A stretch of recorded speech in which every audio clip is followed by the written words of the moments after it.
Tapping కేసులో SIT అధికారులు దూకుడు పెంచారు. ఇవాళ 4వ సారి ఎస్ఐబి మాజీ చీఫ్ ప్రభాకర్ రావు సిట్ విచారణకు హాజరు కానున్నారు. నిన్న ఫోన్ ట్యాపింగ్ జరిగిన నేతలను సాక్షులుగా అధికారులు క్రాస్ ఎగ్జామినేషన్ చేస్తారు. సాక్షులు ఇచ్చిన వాంగ్మూలం ప్రకారం ఇవాళ ప్రభాకర్ రావును అధికారులు ప్రశ్నించనున్నారు. ఇప్పటికే సుమారు 200కు పైగా ఫోన్లను ప్రభాకర్ రావు ఆదేశాల మేరకు ట్యాపింగ్ చేశారని ప్రణీత్ రావు తెలిపారు. అలాగే ఆయన ఆదేశాలతోనే హార్డ్ డిస్క్లను కూడా ధ్వంసం చేశామని ప్రణీత్ రావు స్టేట్మెంట్ ఇచ్చారు. మా కరెస్పాండెంట్ ప్రవీణ్ పూర్తి సమాచారాన్ని లైవ్లో అందిస్తారు. ప్రవీణ్, ఇవాళ ఎటువంటి విచారణ జరగనుంది, ఏ విధంగా ఉండబోతోంది? శ్రీదేవి, చూసుకుంటే ఫోన్ ట్యాపింగ్ తెలంగాణ రాష్ట్ర రాజకీయాలనే కీలక మలుపు తిప్పినటువంటి ఏదైతే ఫోన్ ట్యాపింగ్ కేసు ఉందో ఫోన్ ట్యాపింగ్ కేసు కీలక దశకు చేరుకుందని చెప్పాలి. ఈరోజు 4వ సారి విచారణకు ప్రభాకర్ రావు రానున్నాడు.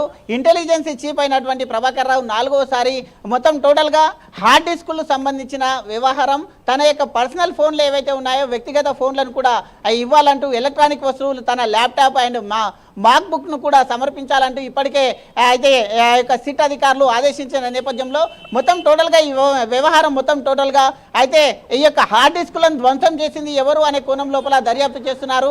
ఎందుకు ధ్వంసం చేయవలసి వచ్చింది, దాని లోపల ఇంతకు ముందు గతంలో కొన్ని సంవత్సరాల పాటు ఉన్నటువంటి ఈ యొక్క ఏదైతే ఈ యొక్క మొత్తం సమాచారం ఉంటుందో ఆ సమాచారం మొత్తం కూడా ధ్వంసమైన నేపథ్యంలో ఏసీబీ అధికారులు అయితే విచారణ చేపట్టారు.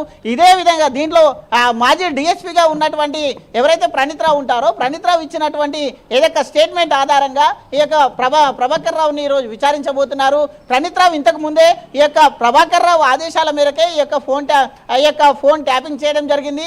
హార్డ్ డిస్క్లను కూడా ధ్వంసం చేసి మూసీ నదిలో పడేయడం జరిగింది. కాబట్టి ఈ నేపథ్యంలో చూసుకుంటే ఈ కేసు మొత్తం టోటల్గా నిన్న సాక్షులను కూడా పిలవడం జరిగింది.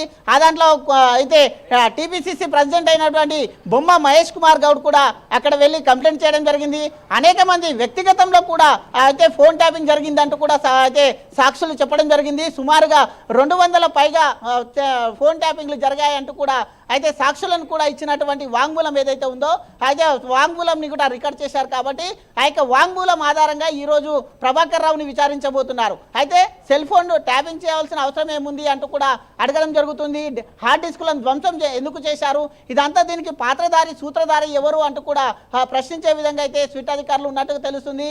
అయితే వ్యక్తిగత సమాచారం కూడా సేకరించడం అవసరం ఏముంది అంటూ కూడా అయితే సిట్ అధికారులు ప్రశ్నించబోతున్నారు. ఈ నేపథ్యంలో మొత్తం టోటల్గా చూసుకుంటే అటు బీజేపీ కార్యకర్తలు కానీ ఇటు కాంగ్రెస్ కార్యకర్తలు కానీ బీజేపీ కాంగ్రెస్ కార్యకర్తలను టార్గెట్ చేస్తూ ఫోన్ ట్యాపింగ్ జరిగిందంటూ గతంలో అయితే ఎన్నికల సమయం లోపల కానీ ఉప ఎన్నికల సమయం లోపల కానీ ఈ యొక్క ఫోన్ ట్యాపింగ్ చేయడం జరిగింది. కాబట్టి దీని వెనుక ఉన్న మొత్తం టోటల్గా అధికారులు అయితే సమాచారం ఇప్పటికే సేకరిస్తున్నారు. కాబట్టి ఈరోజు 4వ సారి ఈ యొక్క ప్రభాకర్ రావుని ప్రశ్నించబోతున్నారు. కాబట్టి ఈ విచారణ కీలకంగా మారనుంది. ఎందుకంటే నిన్న సాక్షులను కూడా వాళ్ళ వాంగ్మూలం సేకరించారు. వాంగ్మూలం ఆధారంగా ఈరోజు సాక్షులు చెప్పినటువంటి ఏదైతే వాంగ్మూలం ఉంటుందో ఆ యొక్క రికార్డును ప్రభాకర్ రావు ముందు ఉంచి అడగడం జరుగుతుంది. కాబట్టి ఈరోజు కీలకంగా మారనున్న నేపథ్యంలో ఈ యొక్క ఫోన్ ట్యాపింగ్ కేసు ఒక కొలికొచ్చే విధంగా అయితే ఉంది. శ్రీదేవి.